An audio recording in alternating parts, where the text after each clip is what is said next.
સવારમાં આપનું સ્વાગત કરીએ છીએ.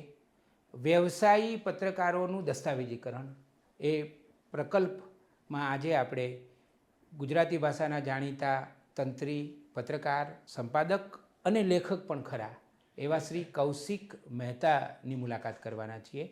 કૌશિકભાઈ, તમારું સ્વાગત કરીએ છીએ. નમસ્કાર. નમસ્કાર. પહેલો સવાલ તો એ કરું કે અમને થોડીક માતા પિતા, તમારો જન્મ ક્યાં થયો, તમારો ઉછેર ક્યાં થયો, એની થોડી માહિતી આપો. પણ એ પહેલાં મને કહેવાનું મને એ છે કે તમે જે આખી સિરીઝ શરૂ કરી છે એ બદલ તમને ખૂબ ખૂબ અભિનંદન. એટલે કારણ કે ગુજરાતી પત્રકારત્વમાં આવું કામ ક્યારેય નથી થયું અને ગુજરાતી પત્રકારત્વને 200 વર્ષ થઈ ગયા એ સંદર્ભમાં આખી સિરીઝનું બહુ મોટું મહત્ત્વ છે. આવું દસ્તાવેજીકરણ પત્રકારો અને પત્રકારત્વ વિશે થાય એ બહુ મોટી ઘટના ગણાવી જોઈએ. એટલે મારો રાજીપો પહેલાં તો વ્યક્ત કરે. આપનો આભાર માનું છું. જી. પણ જો મારા માતા પિતાની વાત કરું તો અમારું મૂળ વતન ભાણવડ અને પછી મારા દાદાના વખતથી જ રાજકોટ અમે માઇગ્રેટ થઈને આવી ગયેલા બહુ વર્ષો પહેલાં. પણ મારા ફાધર વજુભાઈ એ પછી વિદેશ ગયા, એડન ગયા અને ત્યાં બાટા કંપનીમાં મેનેજર હતા. ત્યાં થોડો સમય કામ કર્યા પછી એ પાછા ભારત રાજકોટ પાછા આવ્યા અને મારી બા લીલાબેન એ મૂળે થાણા દેવડીના કેશોદ પાસે અને મારા ફાધરે પછી રાજકોટ આવીને બિઝનેસ શરૂ કર્યો ચા ગોળ ખાંડનો. પણ એમાં બહુ નિષ્ફળતા મળી, ભાગીદારના કારણે પણ સમસ્યાઓ થઈ. પછી એમણે આખી જિંદગી લગભગ નોકરી કરી શેર બજારમાં, દાણાપીઠમાં. પણ બહુ સંઘર્ષમય એમનું જીવન. વિદેશમાં બહુ જાવો જલાલી હતી. અમે બહુ નાના હતા. અમારા 3 ભાઈઓ છે. એક ભાઈ સૌથી મોટો હતો, એ એકદમ બહુ નાની ઉંમરમાં એનું અવસાન થયેલું. પણ 3 ભાઈઓ અમારા એનો જન્મ એડનમાં છીએ. એટલે પણ અહીંયા આવ્યા પછી બહુ સંઘર્ષ એમને કરવો પડ્યો, આર્થિક રીતે અને વ્યવસાયિક રીતે, બંને રીતે. અને એમાં અમે બધા મોટા થયા અને એમાં થેન્ક્સ ટુ માય મધર, મારી બાનો રોલ બહુ મોટો. એ અમારા જીવનમાં મિત્ર કહો તો મિત્ર, ગાઈડ કહો તો ગાઈડ, ફિલોસોફર કહો તો ફિલોસોફર. એટલો બધો સંઘર્ષ કર્યો કે મારા ફાધરને ખબર પણ ન હોય કે ઘરમાં શું સ્થિતિ છે. એની રીતે બધું મેનેજ કરી લે. ક્યાંકથી તેલના ડબ્બાની વ્યવસ્થા થાય, ક્યાંક અનાજની વ્યવસ્થા થાય અને મારા ફાધરને એની ખબર પણ ન હોય. એ રીતે અમે મોટા થયા અને આમ વધતું ગયું ને 3 ભાઈઓ પછી આગળ વધ્યા. મારા એક ભાઈ વલ્લભ વિદ્યાનગર ફેક્ટરી ચલાવે છે. સૌથી મોટા ભાઈ નિલેશભાઈ છે, એ રિટાયર્ડ ત્યાં રાજકોટ મ્યુનિસિપલ કોર્પોરેશનમાં હતા. અને મારા વિશે તમે જાણો છો. ભણ્યા ક્યાં? તમારું ભણતર ક્યાં થયું? બધું મારું ભણતર રાજકોટમાં થયું. રાજકોટમાં વિરાણી, પહેલાં સરકારી સ્કૂલમાં ભણ્યો, પછી વિરાણી હાઈસ્કૂલ બહુ રાજકોટની જાણીતી સ્કૂલ છે. પછી વલ્લભ વિદ્યાનગર આવ્યો. તમને બહુ આશ્ચર્ય થશે, વલ્લભ વિદ્યાનગરમાં આરપીટીપી સાયન્સ કોલેજ છે. એમાં 11-12 મને બહુ એસએસસીમાં ઓછા ટકા આવેલા. પણ મારાથી મોટા ભાઈ રાજેશ છે, વિદ્યાનગર હતા અને એમણે આરપીટીપીમાં પ્રિન્સિપાલને મળીને એમ કીધું કે મારા ભાઈને અહીંયા જ ભણવું છે, તમે ગમે તેમ કરીને એડમિશન આપો. એટલે સ્પેશિયલ કેસમાં મારું એડમિશન થયું. પણ મને ખબર નહીં, સાયન્સમાં કંઈ બહુ મજા આવી નહીં. હું ફેલ થયો. પછી પાછો રાજકોટ આવ્યો 12મા પછી અને રાજકોટમાં વિરાણી સાયન્સ કોલેજમાં એક સાયન્સનું વરસ કર્યું. એ પણ મારું નકામું ગયું. પણ મારા મનમાં ક્યાંક ખબર નહીં, સાહિત્યના સંસ્કાર કંઈક મારા ફાધરના કારણે પણ હતા. કારણ કે મારા ફાધર 3-4 ભાષા જાણતા. ગુજરાતી, અંગ્રેજી તો ખરી, ફ્રેન્ચ, સ્વાહિલી, એના વ્યવસાયના કારણે પણ. અને લખતા બહુ અદ્ભુત લખતા. અને જેને આપણું જૂના જમાનાનું ગુજરાતી કહેવાય, અલંકારિક, એવી ભાષા એમની હતી. એટલે ત્યારથી વાંચનની એવી ટેવ પડી.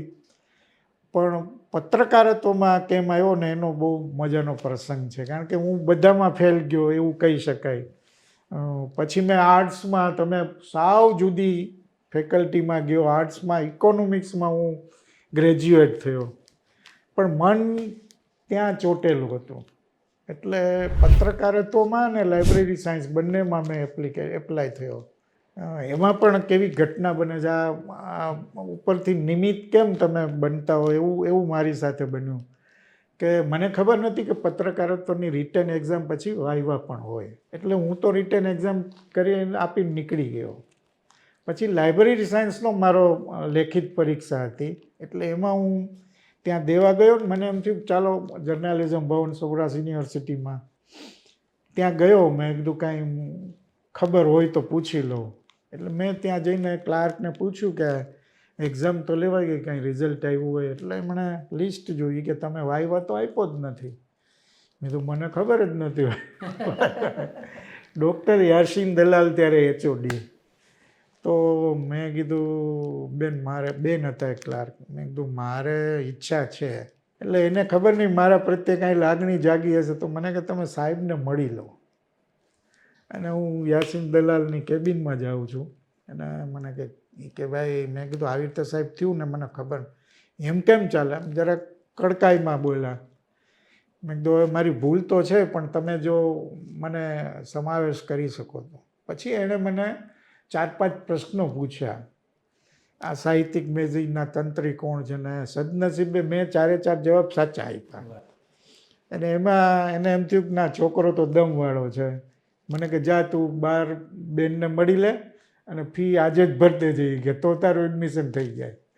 સાહેબ આવી રીતે હું પત્રકારત્વના કોર્સમાં દાખલ થયો. એટલે બહુ ઇન્ટરેસ્ટિંગ વેમાં હું દાખલ. 2 વર્ષનો કોર્સ હતો? 2 વર્ષનો. એ ત્યારે BJMC હતું, એટલે બેચલર ઇન. એટલે પહેલી જ પછી BJMC પછી MJMC. હું BJMC પાસ થયો ને MJMC શરૂ થયું અને પહેલી જ બેચ અમારી. અચ્છા, એ પણ તમે કર્યું? હા, એ MJMC પણ મેં કર્યું. અને એ પાસ આઉટ થયા પછી હું જર્નાલિઝમમાં આવ્યો. સૌથી પહેલાં ક્યાં જોડાયા હતા? હું મારી ઇન્ટર્નશીપ હતી ને નૂતન સૌરાષ્ટ્ર, કે જે અમારી રાજકોટના પત્રકારત્વની પ્રયોગશાળા ગણાય. હસમુખભાઈ દવે આજે તો નથી એ, પણ બહુ જૂના પત્રકાર. અને રાજકોટના મોટા ભાગના પત્રકારોની તાલીમ નૂતન સૌરાષ્ટ્રમાં થઈ. કરાચીમાં હતા ને, કરાચીથી રાજકોટ દૈનિક હતું? દૈનિક હતું, હજી પણ છે, એનો છોકરો ચલાવે છે. અને ત્યાં મારી ઇન્ટર્નશીપ થઈ અને ત્યાં જ મારી નોકરી લાગી. ત્યારે હજી MJMC મારું ચાલુ હતું, પૂરું નહોતું થયું. એટલે રમેશભાઈ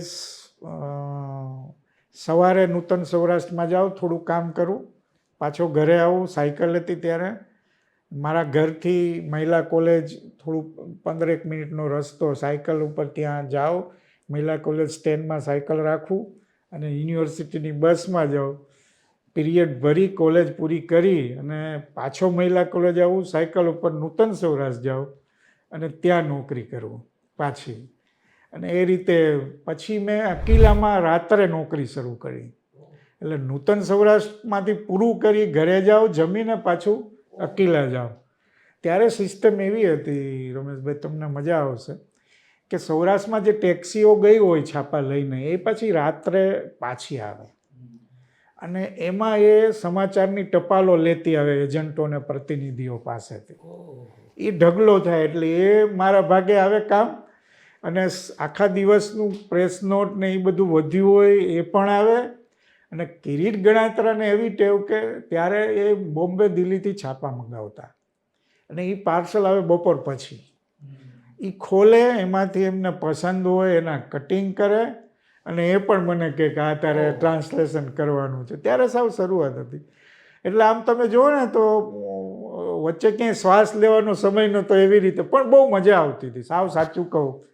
બહુ નિખાલસતા હતી કે એમ લાગતું હતું કે બહુ કામ કરીએ છીએ, પણ કામ કરવાની મજા બહુ આવતી. ક્યાં વાત! જી. અને જ્યારે મજા આવતી હોય છે ત્યારે થાક તો લાગતો જ નથી. જરાય નથી લાગતું, જરાય નહીં. ભલે સાયકલ ઉપર જવું પડતું હતું. મેં ઘણો સમય સુધી, હું સંદેશમાં પછી જોડાયો લગભગ 8-9 મહિના. સંદેશની શરૂઆત થઈ ત્યારે જ, રાજકોટ એડિશન શરૂ થઈ તો સાયકલ લઈને રિપોર્ટિંગ કરવા જતો હતો. આજે કોઈને કહીએ તો કંઈક વિચિત્ર લાગે, પણ ત્યારે શરમ પણ નહોતી આવતી. બરાબર છે કે ભાઈ આપણું કામ છે ને આપણે કરીએ છીએ.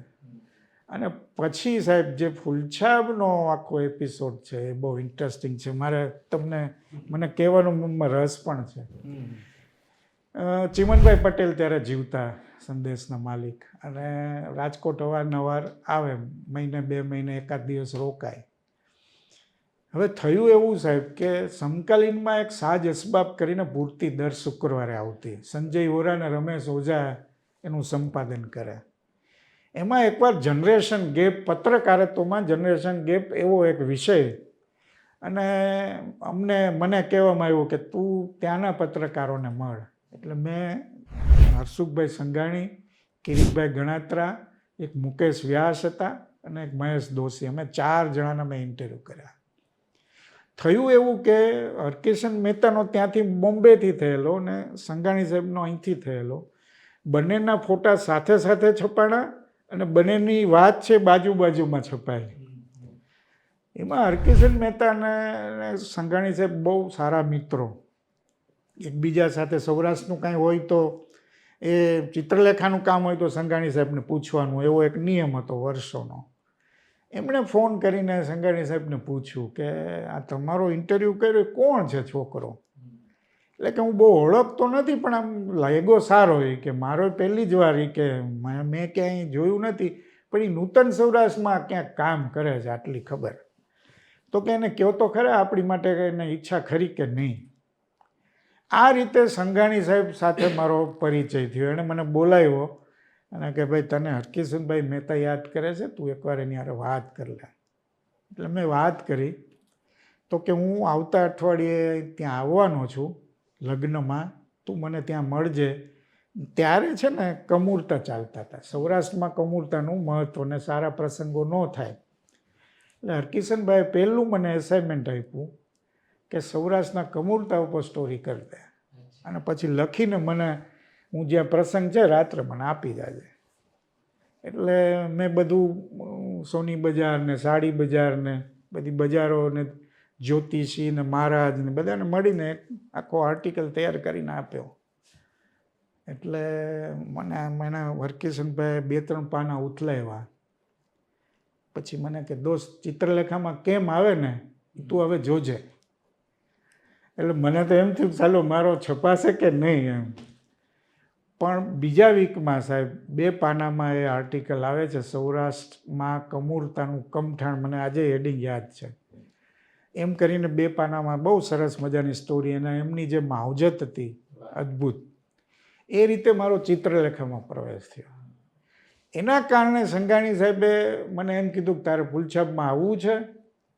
હવે બહુ સવાલ જ નથી, ફૂલછાપમાંથી તમને એમ કહેવામાં આવે ને સંઘાણી સાહેબ એમ કે, એટલે સૌરાષ્ટ્રના પત્રકારત્વમાં ફૂલછાપનું શું સ્થાન છે બધા જાણે છે.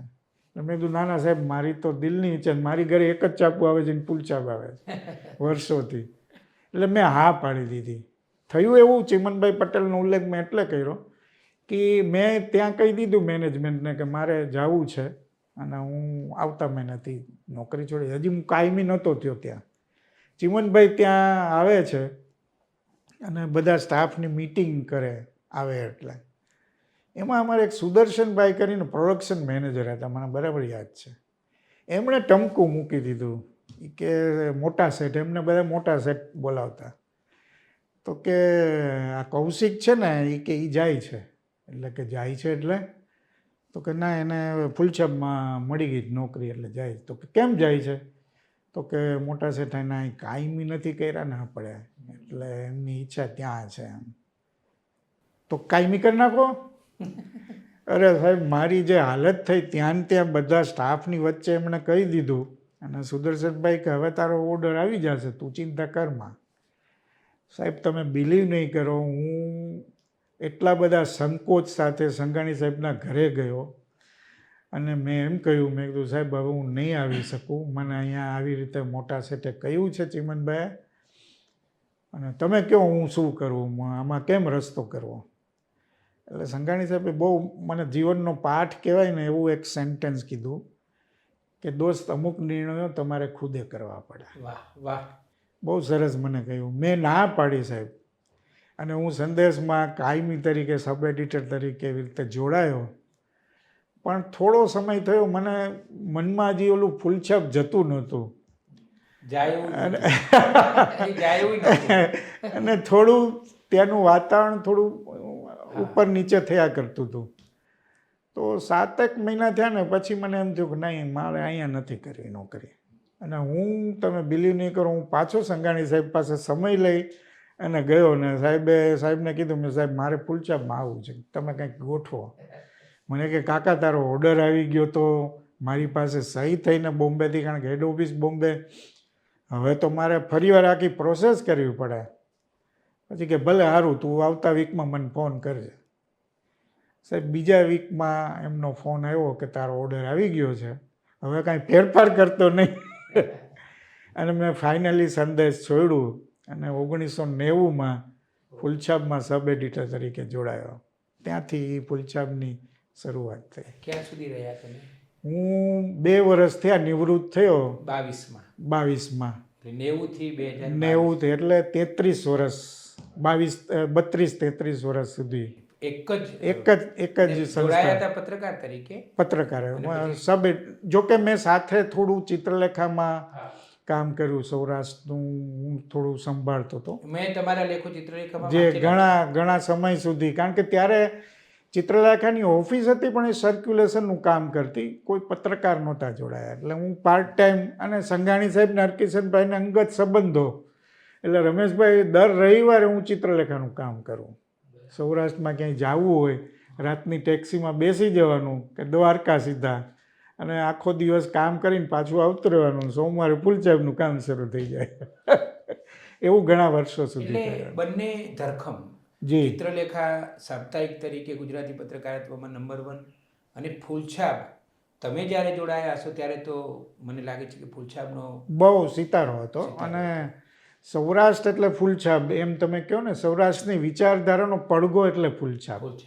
એવું વર્ષોથી. અને કારણ કે ફૂલછાપનો ઇતિહાસ જ એવો છે સાહેબ. રાણપુરથી, જે તમને ખ્યાલ છે, રાણપુરથી જે શરૂઆત અમૃતલાલ શેઠે કરીને મેઘાણી જોડાયા, અને પછી તો દિગ્ગજોમાં રાજકોટ આવ્યું. એક સમય એવો હતો કે આર્થિક હાલત બહુ ખરાબ હતી, તો કર્મચારીઓએ પોતાનો પગાર જતો કરેલો સાહેબ. એવા દિવસો પણ હતા. અને પછી ધીરે સૌથી આવું કદાચ ફૂલછાપમાં જ બને. જી, મોટાભાગે એવું બને કે કર્મચારીઓ પગાર વધારા માટે કરે, પ્રયત્ન કરે. એકદમ. અહીંયા પગાર જતો.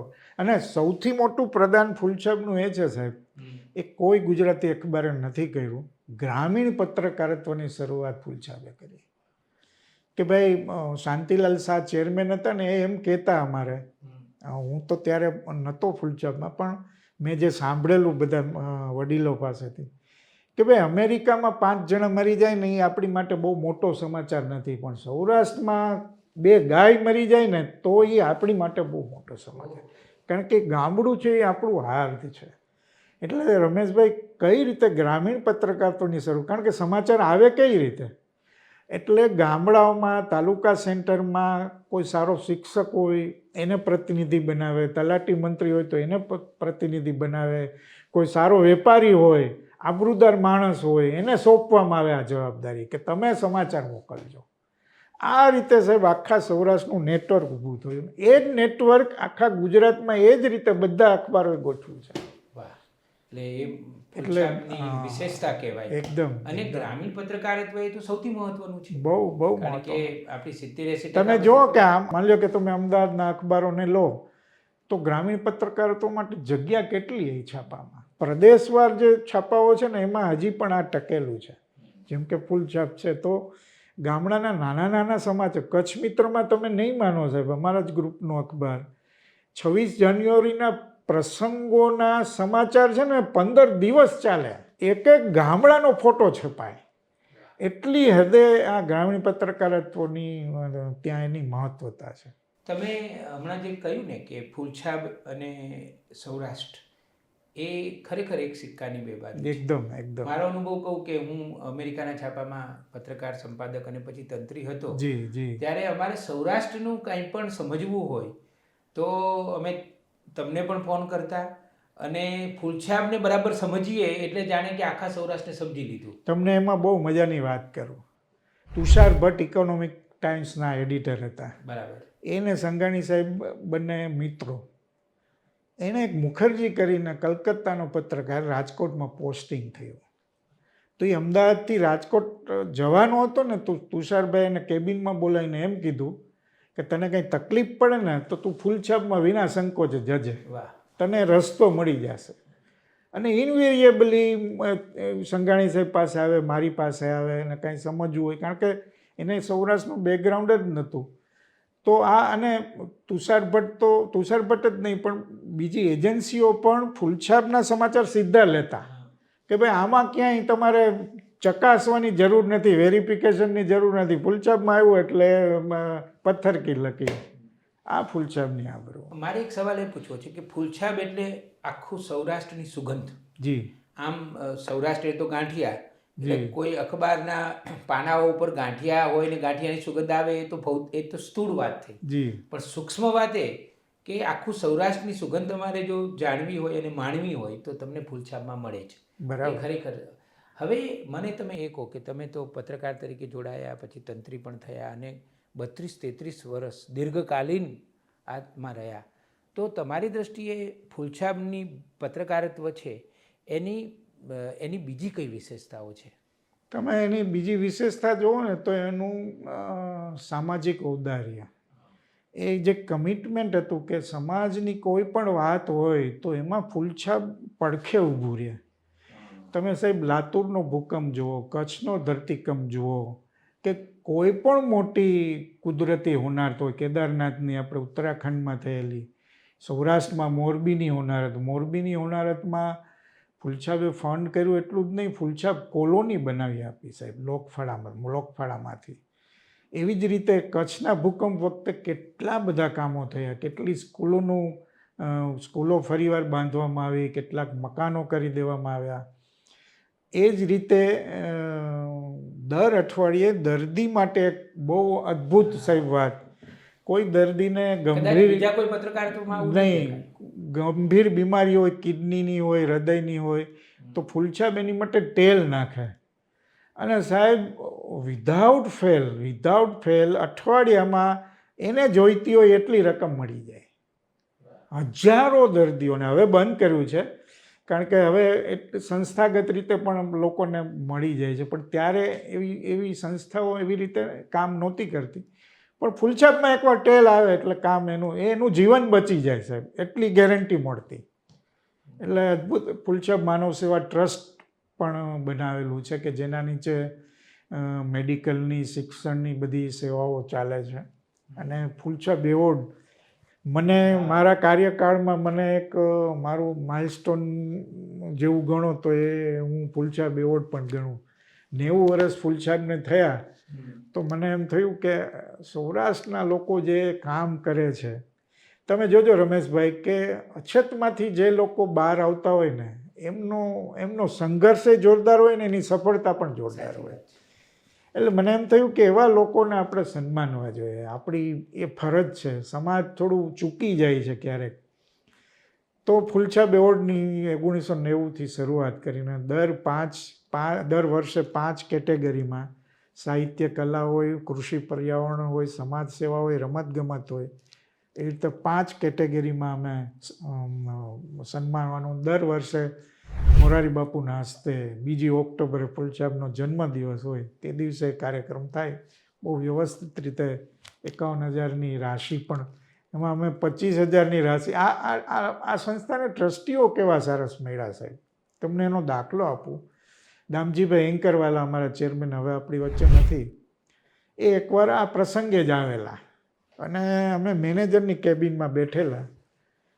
તો હજી કાર્યક્રમ તો સાંજે હતો, અમે સવારે બધા ભેગા થયા હતા, હું, મેનેજર અને દામજીભાઈ. તો મેં કીધું, દામજીભાઈ એક રિક્વેસ્ટ છે નાનકડી. મને કે બોલો. મેં કીધું આપણે 25,000ની રાશિ આપીએ છીએ, હવે થોડી ઓછી લાગે. મને કે બરાબર છે, એ કે આ ચાલે જ નહીં, 25,000ની રાશિ ન જ હોય, ઓછી જ છે. મેં કીધું સાહેબ એમાં વધારો થાય. તો કે 51 રાખીએ તો કેમ લાગે? મેં કીધું સાહેબ બહુ સરસ. તો કે બસ તો નક્કી કરી નાખો 51,000. અમારા મેનેજર કે ચેક લખાઈ ગયા છે સાહેબ 25,000ના છે, 5 જણાના, અને એનું ઓલી પ્રિન્ટ પણ કાઢી લીધી. એ કે ચેક ફાડી નાખો, એ કે તમે ફરીવાર ચેક લખી નાખો. સાહેબ એમની હાજરીમાં એ ચેક ફળાવ્યા અને નવા ચેક લખાવ્યા સાહેબ. આવા ટ્રસ્ટીઓ કે જે સમાજ માટે સમર્પિત લોકો. કૌશિકભાઈ, આ તો કેટલી જુદી અને સારી વાત કહેવાય.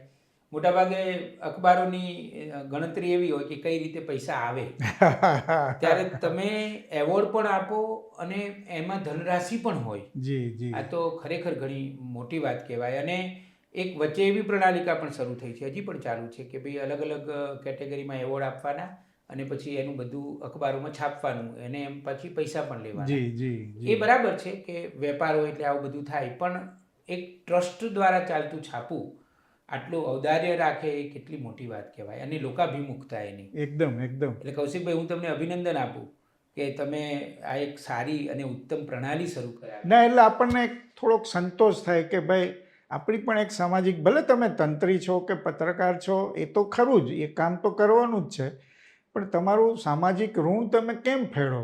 તો આ નાના મોટા રસ્તાઓ છે, ત્યાં તમે આજે માણસને કેટલી સમસ્યા છે સાહેબ, ફી કેમ ભરવી. આજે પણ કેટલાય એવી રીતે મારા કાર્યકાળમાં અનેક એવા, મેં એક છોકરી તમને કહું, બહુ સરસ મજાનો દાખલો. 12મા ધોરણમાં બોર્ડમાં ફર્સ્ટ આવી, કોમર્સમાં છોકરી. એ છોકરીના બાપ છે એ શાકની લારી કાઢે, પાનેલીના મૂળ વતની. તો અમે પહેલાં પાને આખી સ્ટોરી છાપી હતી કે ભાઈ આ બહુ ઇન્ટરેસ્ટિંગ છે, આવા પરિવારમાંથી આ છોકરી આવી રીતે આગળ નીકળે છે. અમારા ટ્રસ્ટી હતા ધીરુભાઈ મહેતા, હવે એ પણ નથી. તો એમણે મને ફોન કર્યો, મને કે આ કોણ છે પરિવાર, તું એ કે તપાસ કરીને બધું મને કહે. એટલે મેં બધી તપાસ એમના દીકરીને બોલાવી, એના ફાધરને બોલાવ્યા. તો મેં કીધું શું આગળ કરવાનો વિચાર છે? તો કે ના, મારે આગળ ભણવું છે ને અધિકારી થવું છે ને એ બધી વાતો કરી. પછી ધીરુભાઈ મહેતા વીરનગરની અધોરિયું સાહેબની સંસ્થા, એમાં ચેરમેન, એટલે ત્યાં આવેલા. તો મને કે તું બોલાવી રાખજે ને આપણે રાજકોટમાં મળી લઈએ. મારી ઈચ્છા છે કે આ છોકરી જેટલું ભણવું એટલું ભણે. એટલે રાજકોટ આવ્યા ને અમે દીકરીને એના બાપને બોલાવ્યા અને એને કહ્યું કે, એટલે જનરલ પહેલાં વાત પૂછી લીધી, તારે શું કરવું છે? તો કે હવે મારે અમદાવાદ જઈને આ કોલેજમાં ભણવું છે. તો કે તારે દર વર્ષે જ્યારે ફી ભરવાનો સમય આવે ત્યારે મને કંઈક કાગળ લખવાનો કાં ફોન કરવાનો, એટલે તને ચેક મળી જશે.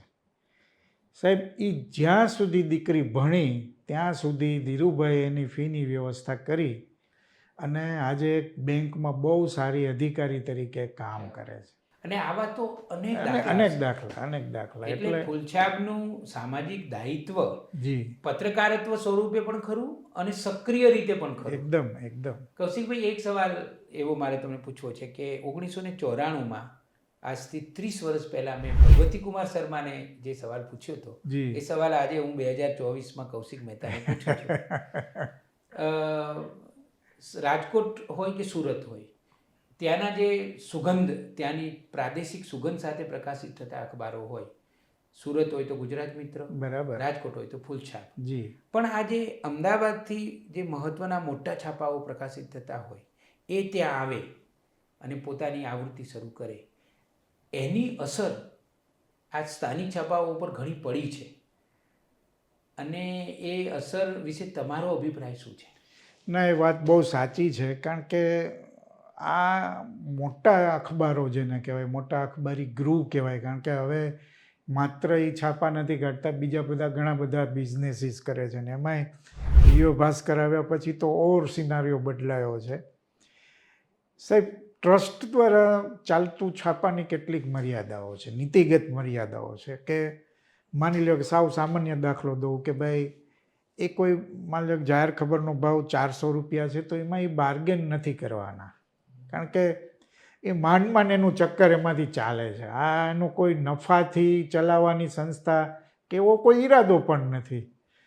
બીજું કે પાનાની લડાઈ શરૂ થાય છે. આ સૌથી મોટી જે સ્થાનિક અખબારોને મુશ્કેલી પડે છે એ આ છે કે માની લો કે ભાસ્કર આવ્યું ને એણે રાજકોટમાં 1 રૂપિયામાં છાપું આપ્યું હતું, અને એના કારણે અમારા જેવા અખબારો, નાના જે અખબારો અથવા તો પ્રાદેશિક અખબારો જેને કહેવાય, એને બહુ તકલીફ પડી પાનાની લડાઈની. એટલે તંદુરસ્ત હરીફાઈ ન હોય ત્યારે તમારે નીતિગત મર્યાદાઓ સાથે આગળ વધવું ને એ બહુ મુશ્કેલી પડે. અને જો કે હું અંગતપણે એવું માનું છું કે અખબારની રીતે ચાલવું જોઈએ. હા, મર્યાદા તમારી હોવી જોઈએ કે આનાથી નીચે તમે કોઈ હિસાબે નહીં જઈએ. પણ જ્યાં સુધી ટેકનોલોજીનો સવાલ છે, જ્યાં સુધી નવીનતાનો સવાલ છે, જમાના સાથે ચાલવાનો સવાલ છે, એમાં ક્યાંક અમારા આવા અખબારો ક્યાંક ચૂક કરી ગયા કે મોટા. મને ઘણીવાર એવું થાય કે ચલો એ કબૂલ કે જે જન્મભૂમિ ગ્રુપ છે એનું તો ભારતની સ્વતંત્રતાની લડતમાં પણ મોટું પ્રદાન છે. જન્મભૂમિ પ્રવાસી, ફૂલછાપ, કચ્છ મિત્ર, પછી વ્યાપાર અને કવિતા પણ એક જમાનામાં નીકળતું હતું ને હજી ચાલુ છે. તો કૌશિકભાઈ, મને ઘણીવાર એવું લાગે કે બરાબર છે, ચલો તમે ટ્રસ્ટના નેજા હેઠળ ચાલો છો એ ઉત્તમ વાત છે, કેટલાક ધોરણોની સાથે ચાલો છો એ પણ બહુ જ સારી વાત છે. પણ સમયની સાથે જે પરિવર્તનો લાવવા જોઈએ એ પરિવર્તનો ન લાવવા જોઈએ. લાવવા જ જોઈએ. અને હા, એ ખરું કે એમાં બહુ ઉતરવાની વાત નથી. ના, એવું નથી. તમે તમારા ધોરણો જાળવી અને પરિવર્તન સાથે તાલ મિલાવી શકો છો. એમાં કંઈ બહુ મોટી વાત નથી. પણ ક્યાંક ને ક્યાંક કન્સ્ટ્રેન રહ્યા છે. એ હેડ ઓફિસના સવાલો હોય, ટ્રસ્ટીઓનો સવાલો હોય. કારણ કે બધા બહુ બિગ શોટ હતા. પ્રવીણચંદ્ર ગાંધી, પારેખ સાહેબ, HDFCના ચેરમેન જે હતા, આ બધા ધુરંધરો હતા. સુરેન્દ્રનગરવાળા આપણા શાહ, એવા કેટલાય લોકો હતા. પણ મને એવું લાગે છે કે જે જર્નાલિઝમની સ્થિતિ હતી ને એનાથી એકદમ અવગત, કરંટ જે ચાલતો હોય પ્રવાહ, એનાથી અવગત નહીં થયા હોય. એના કારણે થોડીક સમસ્યાઓ થઈ. માની લો કે ફૂલછાપની તમે વાત કરો તો આ બધા અખબારો, મોટા અખબારો આવ્યા તો એમણે પૂર્તિઓ વધારે આપી, પાનાઓ વધારે આપ્યા. ત્યારે ફૂલછાપની આર્થિક સ્થિતિ બહુ મજબૂત હતી સાહેબ. 1 લાખ ક્રોસ કરી ગયું હતું. અને રોજ ફૂલછાપમાં ઉપર ફોલિયો માસ્ટેડની બાજુમાં આંકડો છપાતો કે આજે 1,15,000 છાપી. પ્રિન્ટ ઓર્ડર એવો આંકડો છાપતા અમે. આવું તો ભાગ્યે જ બને. કારણ કે ક્યારે ક્યાંય સૌરાષ્ટ્રમાં કોઈ પણ અખબારની 1 લાખથી વધારે કોપી થઈ જ નહોતી. પહેલી ફૂલછાપની. જી. એટલે ફૂલછાપની આર્થિક સ્થિતિ તમે બિલીવ નહીં કરો. દેના બેંકમાં અમારું ખાતું, કારણ કે પ્રવીણચંદ્ર ગાંધી દેના બેંકના પણ ચેરમેન હતા. અમારી હોટલાઇન હતી દેના બેંક, રાજકોટ, મુંબઈ. અને હોટલાઇન ઉપર પૈસા ટ્રાન્સફર થતા રાજકોટ, મુંબઈ. કારણ કે રાજકોટનો વેપાર પણ એટલો બધો હતો, જાહેર ખબર. અને એમાંય તમને બહુ ઇન્ટરેસ્ટિંગ વાત કરું કે સંઘાણી સાહેબ હતા ત્યાં સુધી એમની એક સ્ટેન્ડિંગ ઇન્સ્ટ્રક્શન હતી કે પહેલા પાને 100 સેન્ટીમીટરથી વધારે જાહેર ખબર નહીં લેવાની. અને એટલું જ નહીં, 25થી વધારે હાઇટવાળી જાહેર ખબર નહીં લેવાની. એટલે તમારે એવું કંઈ આગળ પાછળ થયું હોય તો સંઘાણી સાહેબની સહી લેવી પડે કે સાહેબ આ જરાક સાઇઝમાં આમ તેમ છે તો જરાક આટલું ચલાવી લ્યો ને, તો સંઘાણી સાહેબ સહી કરે તો જ એ જાહેર ખબર છપાતી સાહેબ. તો એટલી બધી જાહેર ખબરો તો પણ એટલી જાહેર ખબર મળતી હતી. એટલે ત્યારે ફૂલછાપની સ્થિતિ બહુ મજબૂત હતી. પણ મને લાગે છે ત્યારે જે કરવું જોઈતું હતું, આ બધા અખબારોનો જે પવન ફૂંકાયો, ત્યારે મને લાગે ફૂલછાપ ચૂકી ગઈ. હું એવું માનું છું. એ 2-5 વર્ષ જે નીકળી ગયા પછી ફૂલછાપે પ્રયત્નો શરૂ કર્યા, પૂર્તિઓ વધારી, એ બધું શરૂ કર્યું. પણ મને લાગે શરૂઆતમાં જે કરી લેવું જોઈતું હતું એમાં ક્યાંક ચૂક થઈ. એનું પરિણામ એ ભોગવવું પડ્યું, એ આજ સુધી ભોગવી રહ્યા છે એવું કહી શકાય. આજે ઓવરઓલ મારે હવે થોડા સવાલો પૂછવા છે કે અત્યારે જે ગુજરાતી અખબારી પત્રકારત્વની સ્થિતિ છે, અથવા તો જે પ્રકારનું ગુજરાતી પત્રકારત્વ છે, એ વિશે તમારા અભિપ્રાયો શું છે? આપણું ગુજરાતી પત્રકારત્વની એક સૌથી મોટો ડ્રોબેક શું છે કે દિલ્હી સિવાય ક્યાંય એના બ્યુરો નથી. આ સૌથી મોટી સમસ્યા છે. એટલે તમારે તમારી ડિપેન્ડન્સી બીજી એજન્સીઓ, વેબસાઇટ, બીજા ન્યૂઝ જે એજન્સીઓ છે એની ઉપર તમારે આધાર રાખવો પડે છે. એટલે તમારે સેકન્ડ હેન્ડ મટીરિયલ લેવું પડે સાહેબ. તમે PTI, UNI અથવા તો ટાઈમ્સ ઓફ ઇન્ડિયા અથવા તો ઇન્ડિયન એક્સપ્રેસ અથવા તો નવભારત, કોઈ બીજા છાપાઓ કે જેનો વિસ્તાર આખો ભારતમાં થયેલો છે, એની ઉપર તમારે ભરોસો રાખીને આગળ વધવું પડે છે. એટલે ફર્સ્ટ હેન્ડ ઇન્ફોર્મેશન તમારી નથી. આ સૌથી મોટો ગુજરાતી છાપાનો ડ્રોબેક છે. મને એ સમજાતું નથી કે દિલ્હી સિવાય કેમ ક્યાંય નહીં કરવામાં આવ્યું. બોમ્બે સુધી પહોંચ્યા. બોમ્બે અને દિલ્હી સિવાય તમે જુઓ તો ક્યાંય ગુજરાતી પત્રકારત્વનો બ્યુરો હોય અથવા તો એક માણસ પણ હોય સ્ટ્રિંગર તરીકે, એવું નથી. પાકિસ્તાનમાં એક આદમ સુમરો હતા, એ ફૂલછાપ સાથે ચિત્રલેખા સાથે એવી રીતે ક્યારેક પણ આવા રેલ દાખલા. પણ જે રીતે માની લો કે કલકત્તામાં આટલું બધું ગુજરાતી ઓડિયન્સ, ચેન્નઈમાં આટલું મોટું ઓડિયન્સ, એવી રીતે જે જગ્યાએ ગુજરાતીઓ હતા તો ત્યાંથી કેમ આપણને મળે નહીં કોઈ ફીડબેક, એ મને લાગે છે એ થોડી એક સમસ્યાવાળી વાત છે. એટલે અંગ્રેજી પહેલાં તો શું છે, UNIPTI એની ઉપર જ આધાર રાખવો પડતો હતો. એટલે અંગ્રેજી પત્રકારત્વની માનસિકતા હોય એ તમારે સ્વીકારી લેવી પડતી. એણે જે રીતે રિપોર્ટિંગ કર્યું હોય, એણે જે રીતે ઓબ્ઝર્વેશન કર્યું હોય, એ તમારે લેવું પડે.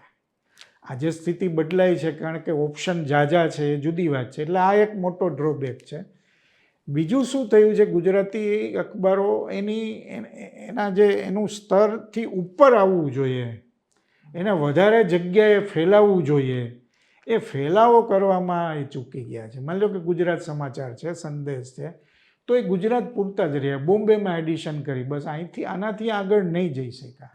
બહુ મહત્વની વાત. વિદેશમાં પણ તમારું એટલું મોટું ઓડિયન્સ છે, આટલા ગુજરાતીઓ છે, તો કેમ તમે એ એડિશન ન કરો? એટલે આ તો મને બહુ સારી વાત લાગી, કારણ કે જો દૈનિક ભાસ્કર, દિવ્ય ભાસ્કર સ્વરૂપે ગુજરાતીમાં આવી શકતું હોય તો ગુજરાત સમાચાર કે સંદેશે કેમ બીજી ભાષાઓનો વિચાર ન કર્યો? એટલે આ છે ને, મને લાગે એના કારણે તમારું ઓવરઓલ ડેવલપમેન્ટ છે ને એ વધે અને તમારો કેનવાસ મોટો થાય સાહેબ.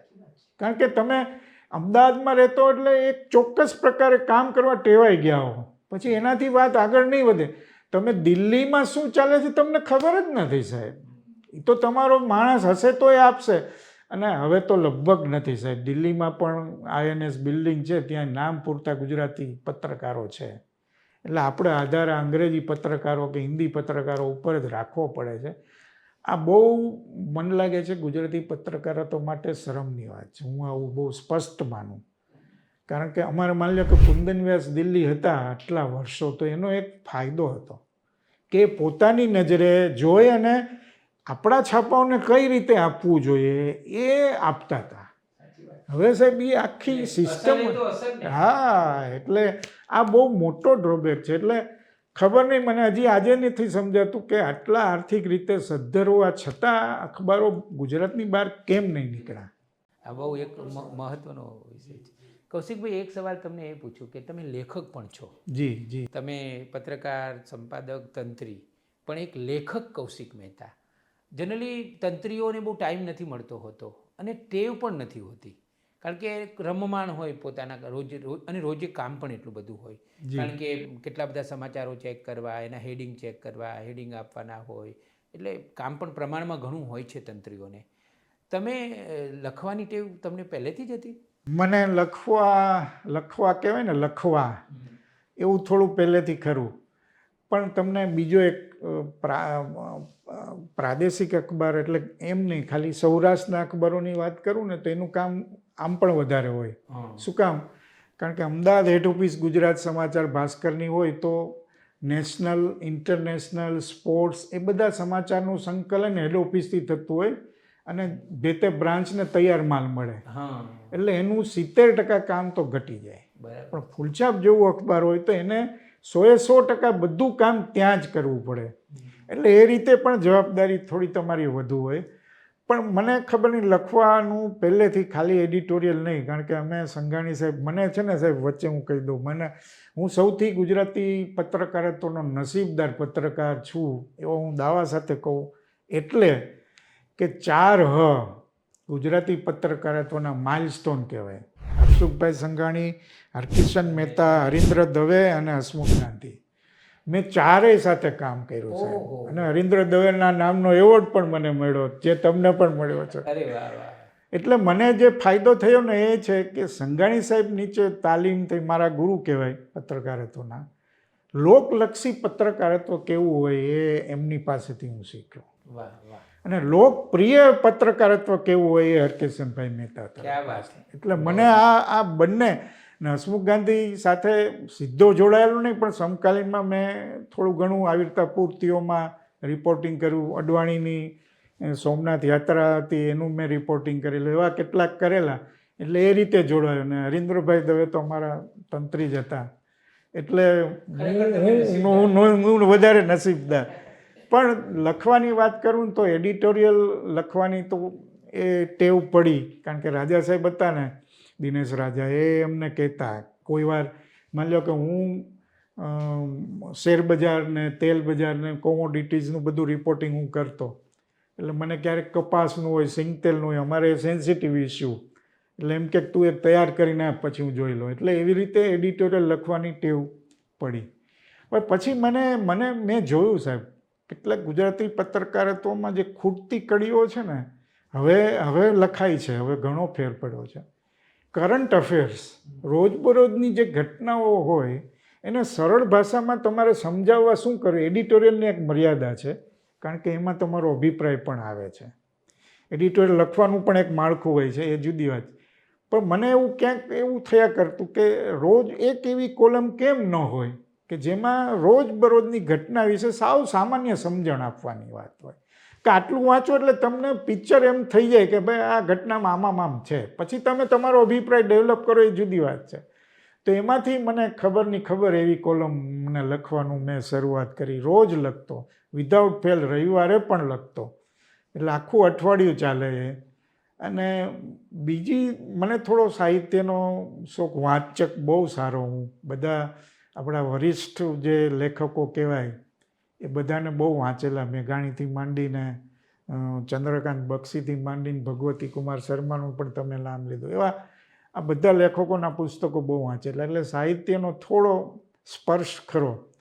એમાંથી કેટલીક કોલમની શરૂઆત થઈ. માની લો કે અમે એક પૂર્તિ શરૂ કરી, સૌરાષ્ટ્રની રફતાર, જેમાં અહીંયા તમારે સિટી એડિશન આવે છે, પણ એનાથી જુદું. અમે રાજકોટ, સૌરાષ્ટ્રની જુદી જુદી વાતો ઉપર ફોકસ કરીને 2 પાના 4 પાના આપતા. અને સરસ. હા, એટલે હા. અને એમાં મેં એક આજનો ઈમેલ એમ કરીને કોલમ શરૂ કરી. નાની નાની વાતો, બોધપાઠ નહીં, પણ નાની નાની વાતો, જરાક તમે 2 મિનિટમાં વાંચીને વાત પૂરી થઈ જાય. પછી મારી દીકરી સાહેબ, મને આ સૌથી ગમતું જે કામ છે એ આ છે. દીકરી મારી વલ્લભ વિદ્યાનગર ઇન્ટિરિયર ડિઝાઇનિંગનું ભણવા ગઈ. મને એમ થયું, કારણ કે શરૂઆતમાં તમે નવા પ્લેસમાં જાઓ, ગુજરાતી મીડિયમમાંથી અંગ્રેજી મીડિયમમાં જાઓ, કેટલીક સમસ્યાઓ થાય. તો મને એમ થયું કે એને કાંઈક મારે લખીને મોકલવું જોઈએ. એટલે સાહેબ મેં કુરિયરમાં દર અઠવાડિયે હું પત્ર લખતો. પછી ઇન્ટરનેટની સુવિધા થઈ, પછી ઈમેલ કરું, અને મને એમાં મજા પડવા માંડી કે નાના નાના વિષયો, કે હોસ્ટેલમાં તમે કઈ રીતે રહેવું જોઈએ, તમારા રૂમ પાર્ટનર કેવા છે, ભોજનમાં સમસ્યા થાય તો એના રોદણા ન રડવા જોઈએ, ક્યાંક કોઈ ભણવામાં મુશ્કેલી થઈ હોય તો એનો ઉકેલ કેમ કરાય. આવી બધી નાની નાની વાતો આસપાસની જે હોય ને એનાથી શરૂઆત કરી. પછી મને એમ થયું કે સાલી આની કોલમ કેમ ન થાય. એટલે મેં લેટર ટુ ડોટર એમ કરીને કોલમ શરૂ કરી, દર અઠવાડિયે એકવાર. અને પછી બહુ ઘણા 5-7 વર્ષો લખી મેં, અને એનું પુસ્તક પણ થયું, બહુ 7 એડિશન પણ થઈ, એનું બીજું નવું વર્ઝન પણ થઈ રહ્યું છે. પણ મને બહુ ગમતું. આજે પણ કોઈ એમ મને કહે ને કે લેટર ટુ ડેટરની કોલમ શરૂ કરો તો હું તરત જ તૈયાર થઈ જાઉં. પછી તો મેં લેટર ટુ સન પણ શરૂ કર્યું, લેટર ટુ બેટર આપ શરૂ કર્યું હમણાં મુંબઈ સમાચારમાં, પત્નીના પત્ર, અને દાંપત્ય જીવનની જે વાતો એમાં મૂકવાની. એટલે એ કોલમ પણ મને બહુ ગમતી. પછી બુધવારની પૂર્તિમાં એક જે આસપાસ બનતી ઘટનાઓ હોય એટલું જ નહીં, પણ કોઈ પ્રાસંગિક વાત હોય તો એના ઉપર લખવાનું શરૂ કર્યું. થોડું ઇન્ફોર્મેટિવ પણ ખરું એમાં. એટલે અઠવાડિયામાં લગભગ મારે રોજ 1 કોલમ લખવાની, રોજ 2 કોલમ લખવાની થાય ને એવું એટલું લખવાનું થયું. પણ ભલે હા, સમય સાચવવો પડે, તમારે અખબારમાં કામ કરતા હોય, તમારી પ્રતિબદ્ધતા. અને બીજો મારો રસનો વિષય એ લાઇટર વેઇનમાં લખવું, કટાક્ષમાં. એ ભેજા ફ્રાયની કોલમ પણ મારી સારી લોકપ્રિય. એ પહેલાં હું ટાઢા પર લખતો. તમે બિલીવ નહીં કરો, રોજ છેલ્લા પાને રોજ નાનકડી એમાં ફિરકી લેવાની, કોઈ પણ વિષય, રાજકારણ હોય, સામાજિક મુદ્દો હોય, ક્રિકેટ હોય, કોઈ પણ મુદ્દો એમાં બાદ નહીં, અને એની ફિરકી બરાબર લઈને કોઈ ડંખ વગર. એ કોલમ પણ બહુ લોકપ્રિય થઈ, એનું પુસ્તક પણ થયું, ભેજા ફ્રાયનું પણ, બધી કોલમના કુલ પુસ્તકો કેટલા થયા છે? 26-27 થયા, અને 3 પુસ્તકોનું આ 30 તારીખે મોરારી બાપુના હસ્તે વિમોચન છે, એટલે 30 થશે આંકડો. એટલે કોઈ તંત્રી પોતાનું સંપૂર્ણ જવાબદારી નિભાવતા આજે છે ને રમેશભાઈ, સમસ્યા એ થઈ છે, તંત્રીઓ મેનેજર થઈ ગયા છે, એ ખાલી મેનેજમેન્ટ કરે છે, પણ તમારું જે અંદર ક્રિએટિવિટી, કારણ કે પત્રકાર હોય એમાં ક્રિએટિવિટી ન હોય તો પત્રકાર જ ન હોય, બહુ સીધી વાત છે. જેમ તમે કેમ પોઝિટિવ જર્નાલિઝમનો એક આખો ટ્રેન્ડ ચલાવો છો, હવે આ તમારી અંદર પડેલું છે, પણ પછી દબાવી દો છો ને તમે, તો એ નુકસાન તમને પણ છે, અને અખબારને છે ને સમાજને પણ છે, વાચકોને પણ. હા, એટલે એ તમારામાં જે હોય, એટલે તમે નહીં માનો, મેં સ્ટાફર અમારા હોય ને એવા કેટલાય લોકોને લખતા કર્યા કે નહીં તમે લખો. એવું હોય છે કે કોઈ લખતા થાય નહીં, એવી કાળજી રાખવામાં પણ આવતી હોય છે. એટલે મેં કીધું તમે જુઓ છો, આટલું સમાજમાં ફરો છો, રિપોર્ટિંગ કરો છો, તો કેટલું લખવાનું હોય છે કે જે બધું નથી તમારા રિપોર્ટમાં આવતું, તમારે લખવું જોઈએ, અને ઘણા લોકો એમાંથી આગળ વધ્યા છે, એટલે આનંદ છે એનો. હવે થોડી પરિવારની વાત. જી. તમારા જીવનસાથી, તમારા સંતાનો અને એમનો તમને કેટલો સપોર્ટ મળ્યો પત્રકારિત્વમાં? સાહેબ, મારી જેટલી સફળતા છે, સફળતાની સફર છે, એમાં પરિવારે બહુ સફર કર્યું છે. કારણ કે તમારી સફરમાં એમણે ઘણું સફર કર્યું. કારણ એ કે હું ચિત્રલેખા સાથે જોડાયેલો હતો, એટલે રવિવાર ક્યારે મેં ભોગ્યો નથી. અને રવિવાર માની લો કે ચિત્રલેખાનું ન હોય ને, સંઘાણી સાહેબ બહુ કડક તંત્રી હતા. રવિવારે કોઈ કાર્યક્રમ હોય તો હું ને પ્રવીણ કાચા અમે બહુ ફિક્સ હતા કે અમને એસાઇનમેન્ટ અપાઈ જ ગયું હોય, આ તમારે જવાનું. અને તમે નહીં માનો, દિવસના 4 રિપોર્ટિંગ એટલે કાર્યક્રમો કવર કર્યા છે, એટલે ક્યારે લગભગ રવિવાર, અને સંઘાણી સાહેબ પાસે લેણો ઓફ પણ મગાતો નહીં, એમ જવાય નહીં કે અમે 4 રવિવાર આ મહિનાના ભર્યા હતા સાહેબ, મજરે આપો, તો એ મુશ્કેલી થઈ જાય.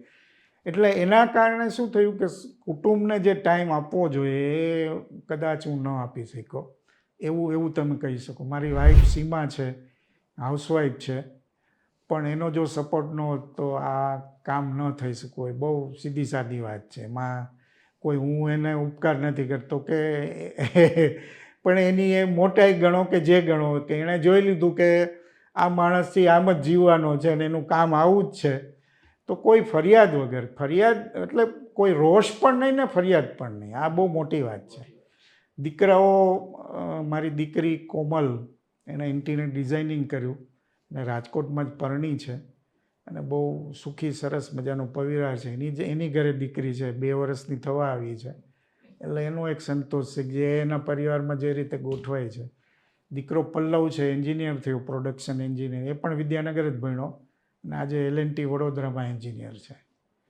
એટલે ભગવાનની કૃપા છે, વડીલોના આશીર્વાદ, મારી માના બહુ આશીર્વાદ છે.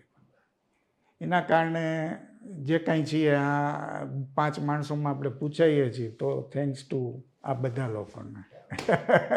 હવેનું આયોજન શું છે? સાહેબ, મેં બહુ કામ કર્યું, 32 એટલે 35 વર્ષ કુલ તમે ગણો તો, એટલે મેં એવું મનથી નક્કી કર્યું. તમે બહુ મજાની વાત કરું, તુષાર શુક્લને અમે ઝાંઝીબાર બાપુની કથામાં સાથે હતા, ને અમે બેઠા હતા, ત્યારે મારું રિટાયરમેન્ટ નજીક હતું. બાપુએ કીધું કે હવે કૌશિકભાઈ રિટાયર્ડ થાય છે, આમ તેમ.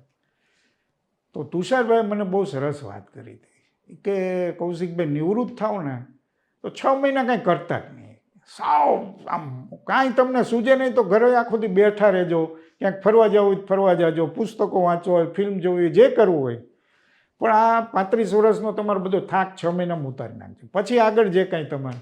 અને લિટરલી મેં 6 મહિના કામ નહોતું કર્યું.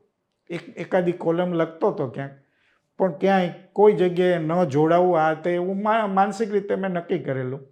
અને 6 મહિના એવા નીકળ્યા, પણ પછી ગુજરાત મિત્રમાંથી થયું, મારે એક કૃષિ મેગેઝિન છે એમાં લખવાનું શરૂ થયું. ચિત્રલેખામાં હિરેનભાઈ મને પ્રકૃતિ, પર્યાવરણ ઉપર લખવાનું. સાહેબ, આ બહુ મજાની વાત છે. અંગ્રેજી અખબારો કે હિન્દી અખબારોમાં પર્યાવરણ વિશે કોલમો થાય છે, પણ મને લાગે છે ગુજરાતી અખબારો કે મેગેઝિનોમાં આવી સિસ્ટમ નથી. પર્યાવરણ આજે બહુ ગંભીર વિષય છે અને લેટર ટુ નેચર એમ કરીને હું ચિત્રલેખામાં લખું છું. 1-1.5 વર્ષ થઈ ગયું અને એનું પુસ્તક થઈ રહ્યું છે, પર્યાવરણનો પોડકાસ્ટ. એટલે એવું પણ લખવાનું મળ્યું અને આપણને રમેશભાઈ આશ્ચર્ય, મેં હિરેનભાઈને એવું કહેલું કે આવું કોઈ વાંચશે ખરું યાર, કારણ કે આ થોડો ગંભીર વિષય છે. ભલે આપણે બને એટલું સરળતાથી લખીશું, પણ રિસ્પોન્ડ મળે છે સાહેબ. લોકો વાંચે છે ને રિસ્પોન્ડ પણ કરે છે કે આ વાત સાચી છે, આમ છે. એટલે એનો પણ આનંદ છે. મુંબઈ સમાચારમાં લખું છું, એવી રીતે 5-6 જગ્યાએ લખું છું. અને મારી યુટ્યુબ ચેનલ છે, એમાં બહુ રેગ્યુલરલી નથી કરતો, પણ એ હજી એક મને મનમાં છે. કારણ કે હવે ડિજિટલ જર્નાલિઝમનો જમાનો છે. તમે જે કરી રહ્યા છો બહુ સરસ રીતે.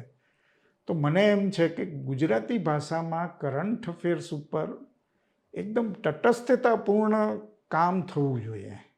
એ થાય છે પણ ઓછા પ્રમાણમાં થાય છે. સાચી વાત છે તમારી. એટલે એ બહુ જરૂરી છે. એ એંગલથી કામ થવું જોઈએ. ભલે પછી સાથે સાથે બીજું પણ કામ થાય, એવી મારી એક ઈચ્છા ખરી. એવી 1-2 જગ્યાએ મારી વાત પણ ચાલે છે. હવે કેવું એમાંથી આકાર ઘડાય છે ને હું કઈ રીતે કરું છું.